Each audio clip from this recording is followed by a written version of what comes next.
আজকে আমার হাজব্যান্ডের বায়না হয়েছে সন্ধেবেলা কিছু চটপটা খাবার খাবে, তাই আমি একটু অন্যরকম করে ফ্রেঞ্চ ফ্রাই করে দিচ্ছি। এখানে আমি আলু সেদ্ধ নিয়েছি, ধনেপাতা কুচি, লঙ্কা কুচি। এবার আমি সামান্য লঙ্কার গুঁড়ো দিলাম, কর্নফ্লাওয়ার গুঁড়ো দিয়ে দিলাম, স্বাদ অনুপাতে আমি লবণও দিয়ে দিলাম, আর একটু ভাজা জিরের গুঁড়ো দিলাম। এগুলো দিয়ে এবার মেখে নেব। আমি এটা ভালো করে মেখে রাখলাম।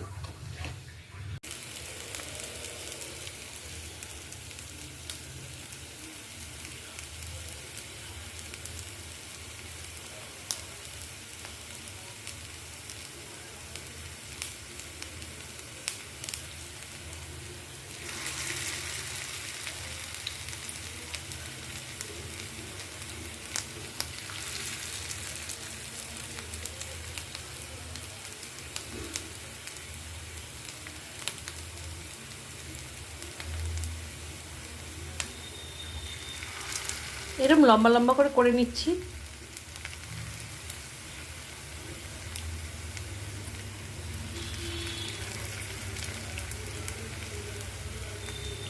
এগুলো এবার লাল লাল করে সুন্দর করে ভেজে নেব। এবার এগুলো উল্টে দিচ্ছি।